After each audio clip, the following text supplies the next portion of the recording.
বাংলাবাসী, আমাদের এই লড়াই দীর্ঘ, আমাদের এই সংগ্রাম দীর্ঘ। আমরা ভেবেছিলাম 5ই আগস্ট আমাদের এই লড়াই সংগ্রাম শেষ হয়ে গিয়েছে, কিন্তু দুর্ভাগ্যজনক বিষয় আমরা দেখছি একটা পক্ষ সংস্কারের বিপক্ষে অবস্থান নিয়েছে, একটা পক্ষ আবার দেশটাকে বিভাজনের ষড়যন্ত্রে লিপ্ত হয়েছে।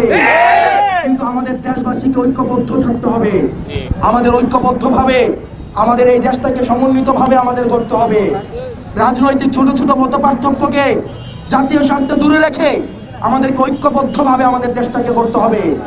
এবং এই অন্তর্বর্তীকালীন সরকারের কাছে আহ্বান জানাই, আপনারা অবিলম্বে আমাদের এই যে বিচার কার্যক্রম, সংস্কার কার্যক্রম এবং নির্বাচনের সুস্পষ্ট রুটম্যাপ আপনারা জাতির সামনে প্রকাশ করুন। এবং রাষ্ট্রের যে অন্যান্য সংগঠনগুলো রয়েছে, আইন শৃঙ্খলা বাহিনী রয়েছে, আপনারা ভুলে যাবেন না আপনাদেরকে অতীতে এই ফ্যাসিবাদী হাসিনাশাহী সরকার আপনাদেরকে সেটা ব্যবহার করেছে, আপনাদেরকে জনগণের বিরুদ্ধে দাঁড় করিয়ে দিয়েছে। পুলিশ, সেনাবাহিনী এবং সরকারের অন্যান্য যারা রয়েছে তারা জনগণের বন্ধু, তারা জনগণের সহযোগী, কিন্তু হাসিনাশাহী সরকার জনগণের সাথে রাষ্ট্রের প্রত্যেকটা প্রতিষ্ঠানকে জনগণের বিরুদ্ধে দাঁড় করিয়ে দিয়েছে।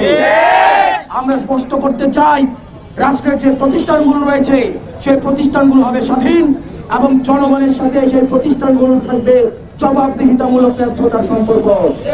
আমরা এনসিপি থেকে নিশ্চিত করতে চাই, কোন প্রতিষ্ঠানকে এনসিপি নিয়ন্ত্রণ করবে না, পুলিশকে এনসিপি নিয়ন্ত্রণ করবে না, প্রশাসনকে এনসিপি নিয়ন্ত্রণ করবে না।